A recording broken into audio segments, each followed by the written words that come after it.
सहज मार्ग के मूल तत्व। संस्कारों का प्रभाव। प्रश्न, संस्कार क्या हैं? विज्ञान कहता है कि भौतिक क्षेत्र में प्रत्येक कार्य की एक प्रतिक्रिया होती है।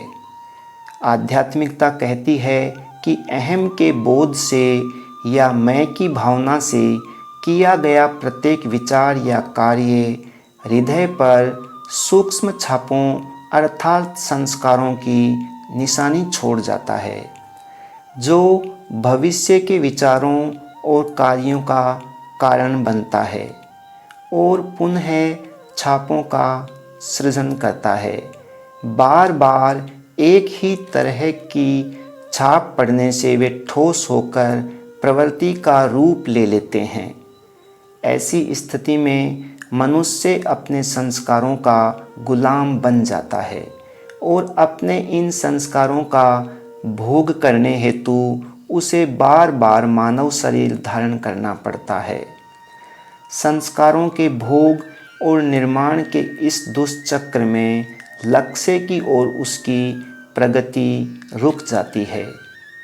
अतः साधना की ऐसी पद्धति जो आवरणों के रूप में आत्मा पर पड़े असंख्य संस्कारों की समस्या का समाधान करती है, वही हमें अपने लक्ष्य की ओर अधिक दूर तक ले जा सकती है। सहज मार्ग में हमें जीवंत गुरु की सहायता उपलब्ध है, जिनके पास आध्यात्मिक शक्तियाँ हैं, जो हमें अपने संस्कारों से मुक्त होने का अवसर प्रदान करते हैं, बशर्ते हम उन संस्कारों से छुटकारा पाने के लिए तैयार हों। अच्छे संस्कारों का क्या हम उन्हें रख नहीं सकते?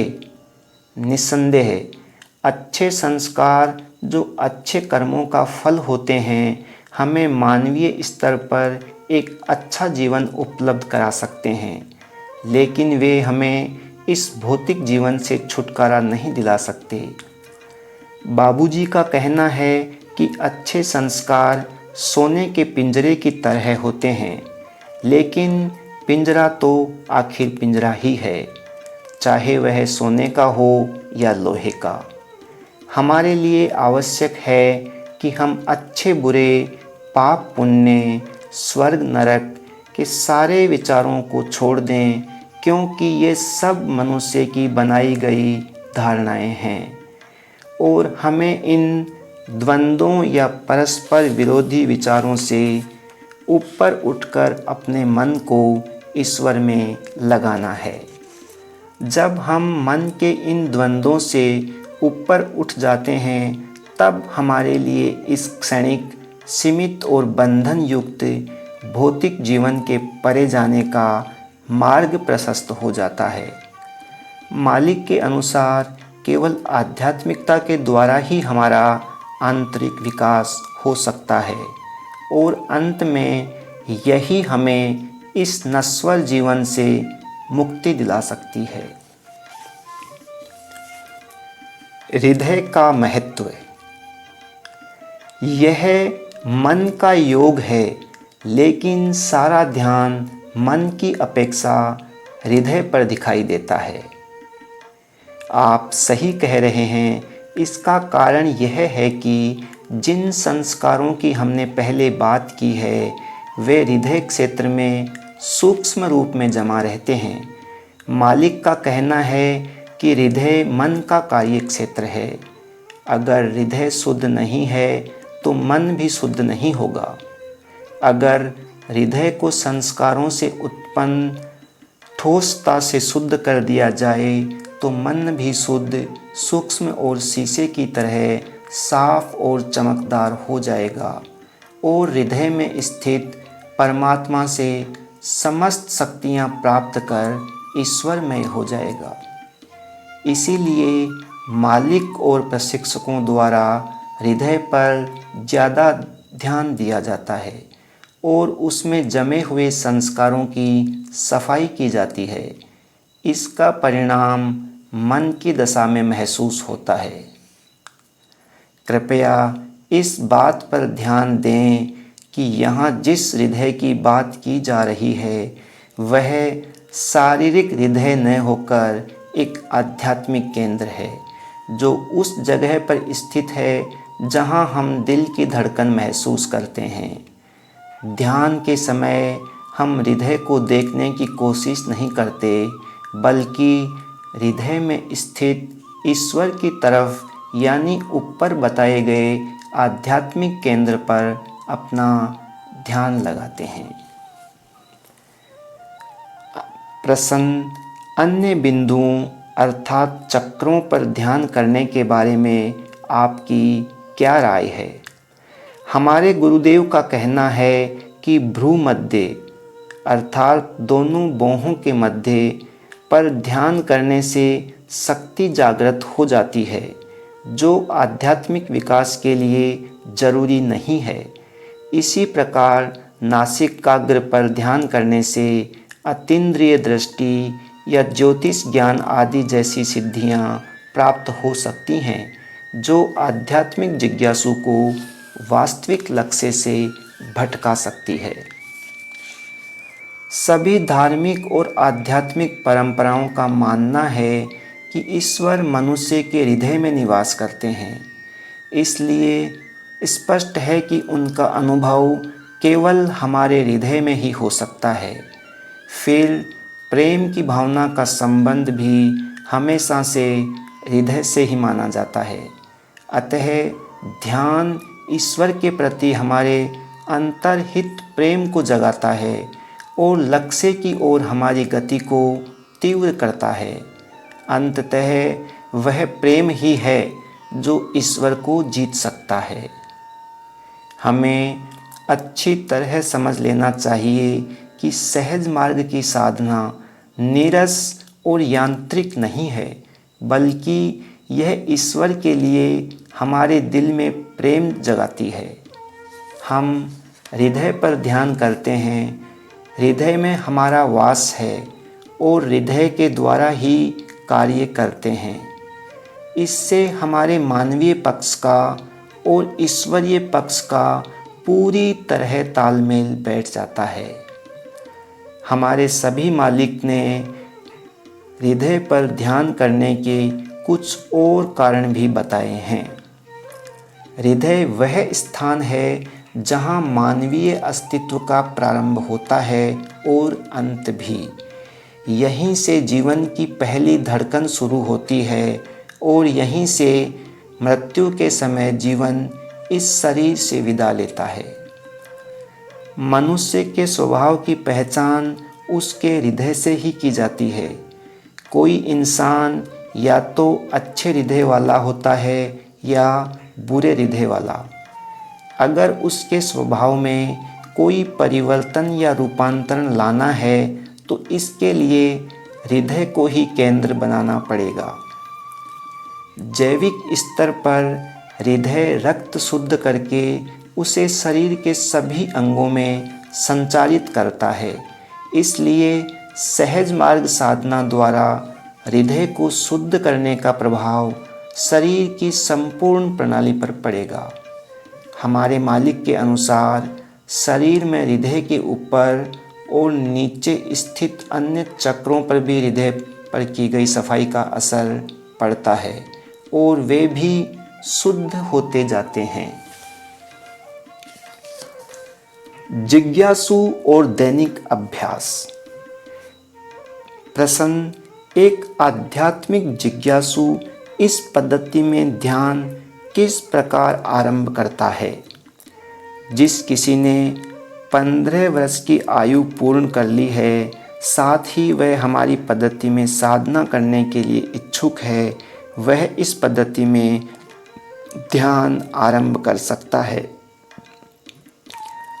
अभ्यास आरंभ करने के इच्छुक जिज्ञासु को किसी प्रशिक्षक से लगातार 3 दिन तक ध्यान की कम से कम 3 परिचयात्मक सीटिंग लेनी पड़ती है।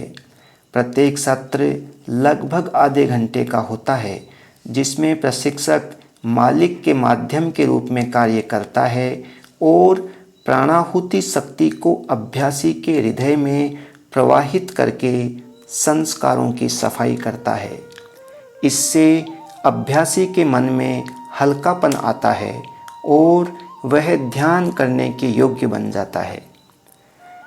बड़े समूह में लोगों को सहज मार्ग साधना शुरू करवाने के लिए मिशन भारत भर और विदेशों में हार्टफुलनेस ध्यान कार्यक्रमों का आयोजन कर रहा है।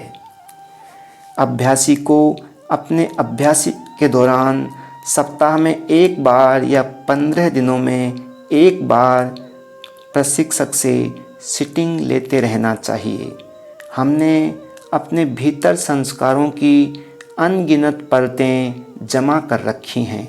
इस बात को ध्यान में रखते हुए सफाई की प्रक्रिया का वास्तव में कोई अंत नहीं है। अतः व्यक्तिगत या सामूहिक सत्संग में मालिक या प्रशिक्षक के द्वारा बार बार सफाई की जाती है, जिससे अभ्यासी का हृदय निरंतर खाली होता जाता है और उसमें दिव्यता भरती जाती है।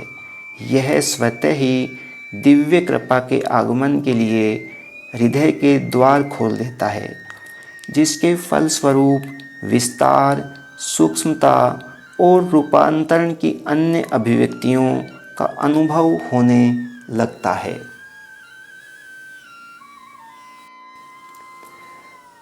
प्रश्न: एक अभ्यासी के लिए निर्धारित दैनिक अभ्यास क्या है? शुरुआत में नए अभ्यासियों को हृदय पर ध्यान करना चाहिए और साधना के अन्य पहलुओं को अपने अभ्यास में तब समाविष्ट करें जब वे उसके लिए तैयार हों। सुबह का ध्यान, दिन भर का काम खत्म होने पर शाम की सफाई, सोते समय प्रार्थना ध्यान और सतत स्मरण अर्थात हृदय में दिव्य की उपस्थिति का अनुभव। ध्यान। प्रश्न: मुझे ध्यान क्यों करना चाहिए? ध्यान का अर्थ है लगातार एक विषय पर सोचना या उस पर मन को टिकाए रखना। आध्यात्मिक गुरु कहते हैं कि हम जिस पर ध्यान करते हैं वैसे ही बन जाते हैं। अनुभव भी इसे प्रमाणित करता है। दूसरे शब्दों में, हम जिस चीज़ का ध्यान करते हैं उसका स्वभाव और अवस्था हम आत्मसात करने लगते हैं। इसलिए जब हम सूक्ष्मतम अर्थात ईश्वर का ध्यान करते हैं तो हमारे भीतर स्थूलता के स्थान पर उनकी सूक्ष्मता का संचार होने लगता है और हम उनकी तरह बनने लगते हैं। उनके जैसा बनकर ही उनमें लय होना संभव है, जो कि हमारे जीवन का उच्चतम लक्ष्य है। लेकिन यह एक योग्य मार्गदर्शक यानी मालिक की मदद से ही संभव है, जब हम उनकी निगरानी में एकनिष्ठ होकर लगातार दैनिक अभ्यास करते रहें। प्रश्न: दैनिक ध्यान के लिए मुझे क्या क्या तैयारी करनी चाहिए? सुबह के ध्यान के लिए खुद को तैयार होने का तरीका इस प्रकार है। सूर्योदय के पहले उठें, मंजन करके हाथ मुंह धो लें। अगर तरोताज़ा महसूस न कर रहे हों तो स्नान कर लें। दैनिक क्रियाएं जैसे अखबार पढ़ना या व्यायाम करना आदि में समय व्यर्थ किए बिना जितनी जल्दी संभव हो अपना ध्यान आरंभ करें। ढीले और आरामदेह कपड़े पहनें। दैनिक ध्यान के लिए एक स्थान और समय तय कर लें। अपने घर के सदस्यों एवं मित्रों से कह दें कि वे ध्यान के बीच में व्यवधान न डालें। शुरुआत में आधे घंटे से ध्यान प्रारंभ करें।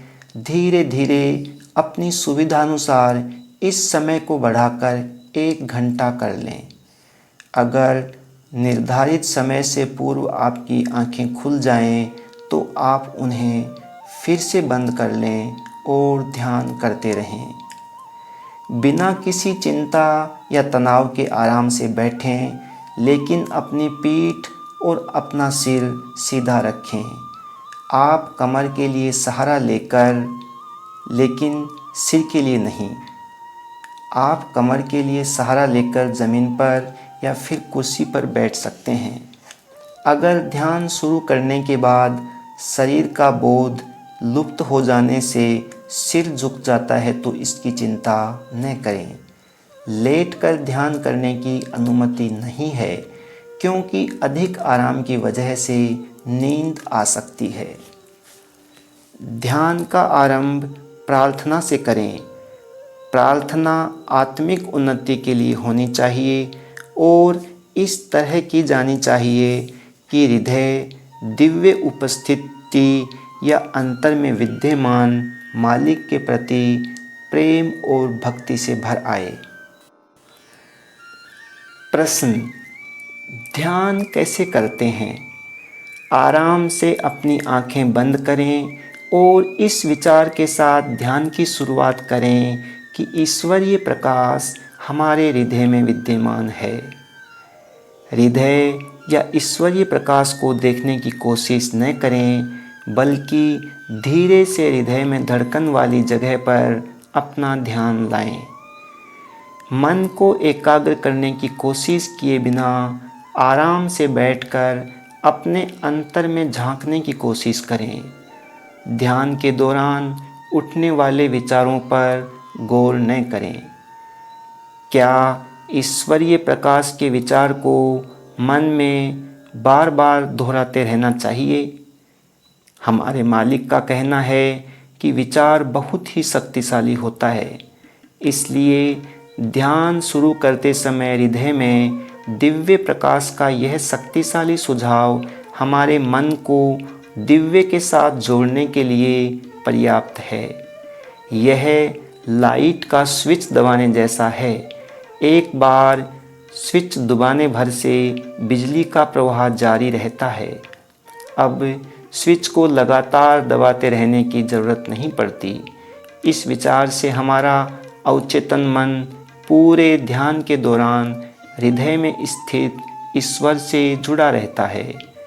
चेतन मन में विचार और दृश्य आदि उठ सकते हैं, लेकिन हमें उन पर ध्यान न देने की सलाह दी जाती है, क्योंकि संस्कारों से मुक्ति पाने का यह एक तरीका है। यहाँ ध्यान देने की विशेष बात यह है कि इस पद्धति में ध्यान शुरू करने के बाद मन का कोई काम नहीं रह जाता। न तो उसे एकाग्र करना है और न ही किसी विचार को मंत्र की तरह दोहराना है। ऐसा लगता है कि पहले की पद्धतियों में ऐसे तरीकों का इस्तेमाल विचारों को रोकने या दबाने के लिए किया जाता रहा है। इसका परिणाम यह होता है कि संस्कारों को बाहर निकालने का कोई रास्ता नहीं मिलता और वे भीतर से ही तबाही मचाते रहते हैं। प्रश्न: ध्यान में हमें ईश्वरीय प्रकाश को देखने की कोशिश क्यों नहीं करनी चाहिए? ईश्वर इतना सूक्ष्म है कि इंद्रियों द्वारा उसका अनुभव नहीं किया जा सकता। इसे तब ही अनुभव किया जा सकता है जब हमारी चेतना भीतर से प्रकाशित होती है। हम उस ईश्वर पर ध्यान करते हैं जो नाम, आकार और गुणों से रहित है। प्रकाश में कुछ भारीपन होता है, इसलिए ईश्वर को सूर्य, चंद्रमा या बिजली के प्रकाश की तरह देखने का प्रयत्न नहीं करना चाहिए।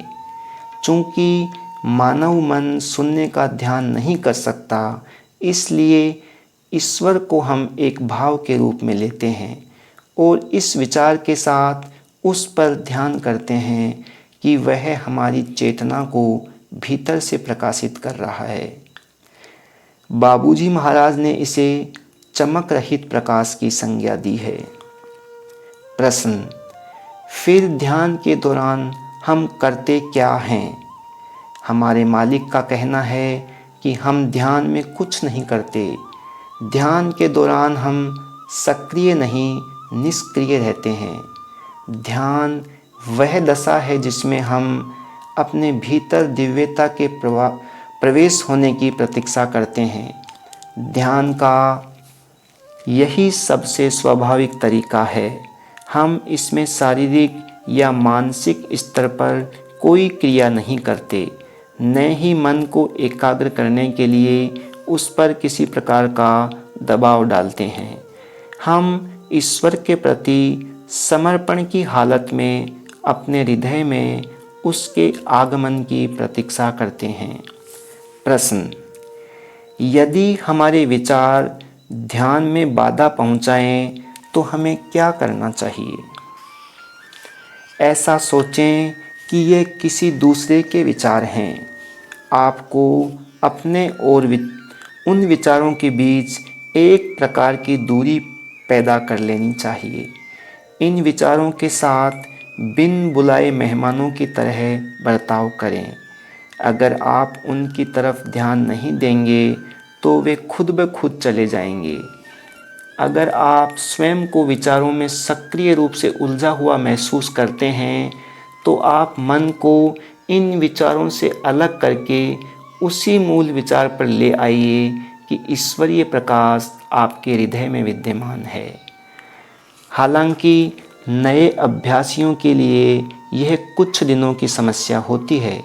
नियमित दैनिक अभ्यास करते रहने से और समय समय पर प्रशिक्षक से सीटिंग लेते रहने पर आप पाएंगे कि विचारों का भारीपन धीरे धीरे समाप्त होता जा रहा है और वे आपके आंतरिक चैन और शांति में बाधक नहीं हैं।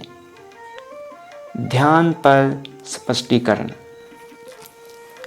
प्रश्न: भोजन के बारे में आपकी क्या सलाह है? हमारा मानना है कि आध्यात्मिक साधना के लिए शाकाहारी भोजन सबसे अच्छा है। मांस, मछली या अंडा हमारी शारीरिक और मानसिक प्रणाली में ठोसता और भारीपन पैदा करते हैं। इसलिए जो लोग इन चीज़ों का सेवन करने के आदी हो गए हैं उन्हें सलाह दी जाती है कि वे इसे छोड़ दें। लेकिन इसका यह मतलब नहीं है कि इन वस्तुओं का सेवन करने वालों को साधना आरंभ नहीं करनी चाहिए। साधना के नियमित अभ्यास से ये लोग सहज और स्वाभाविक ढंग से मन का दमन किए बिना इसे छोड़ देने में समर्थ हो पाएंगे। प्रश्न: क्या अभ्यासी के लिए ब्रह्मचर्य का पालन करना आवश्यक है? विवाहित अभ्यासियों से स्वाभाविक गृहस्थ जीवन व्यतीत करने की आशा की जाती है। इस साधना के नियमित अभ्यास से मनुष्य की सभी शक्तियाँ और उसके सारे कार्य सामान्य हो जाते हैं तथा जीवन के सभी क्षेत्रों में संयम और संतुलन पैदा हो जाता है। अभ्यासियों को इस बात का ख्याल रखना चाहिए कि किसी भी रूप में अनैतिकता उनकी आध्यात्मिक प्रगति में बाधा डालती है। अतः इसके संदर्भ में हर समय विचारों और कार्यों की पवित्रता को बनाए रखना चाहिए। प्रश्न: क्या बीमारी की हालत में ध्यान किया जा सकता है? अगर आपकी हालत ऐसी नहीं है कि आप बैठकर ध्यान कर सकें तो आपके लिए ध्यान करना आवश्यक नहीं है। प्रश्न: यात्रा में ध्यान कैसे करें? आप आंख बंद करके सामान्य रूप से ध्यान में बैठ सकते हैं, चाहे आप बस में यात्रा कर रहे हों, रेलगाड़ी में या फिर हवाई जहाज़ में।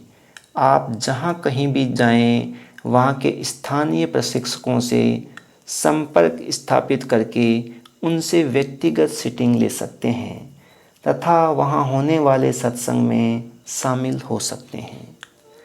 प्रश्न: मान लीजिए कि मैं रात की ड्यूटी पर हूँ, मैं सुबह जल्दी ध्यान कैसे कर सकता हूँ? आप सोकर उठने के बाद ध्यान के लिए कोई भी सुविधाजनक समय तय कर सकते हैं। यह बात उन पर भी लागू होती है जो सुबह के समय घरेलू काम में व्यस्त रहते हैं और सुबह के समय ध्यान में नहीं बैठ पाते।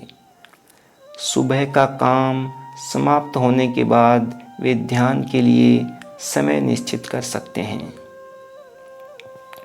वस्तुतः साधना के बाह्य पक्ष के संबंध में कोई कठोर नियम नहीं है। महत्व की बात केवल इतनी है कि नियमित रूप से साधना की जाए। स्थान और समय का कोई बंधन नहीं है। प्रश्न: समय होने पर क्या हम दिन में एक से अधिक बार भी ध्यान कर सकते हैं? हाँ, आप एक से ज़्यादा बार ध्यान कर सकते हैं, लेकिन दिन में एक बार ध्यान करने का सुझाव दिया गया है। फिर भी आप एक से ज़्यादा बार कर सकते हैं, पर एक बार में ध्यान की अवधि 1 घंटे से अधिक नहीं होनी चाहिए। 10 से 15 मिनट के अंतराल के बाद आप दोबारा ध्यान कर सकते हैं। क्या ध्यान के तुरंत बाद हम सो सकते हैं? इस प्रश्न के जवाब में सामान्यतया ध्यान के तुरंत बाद सोने की सलाह नहीं दी जाती। नींद एक स्थूल अवस्था है जिससे ध्यान के द्वारा उत्पन्न हुई सूक्ष्मता का प्रभाव बेअसर हो जाता है। अगर आप सुबह जल्दी ध्यान करके सो जाते हैं तो आपसे अपेक्षा की जाती है कि उठने पर आप फिर से ध्यान करें।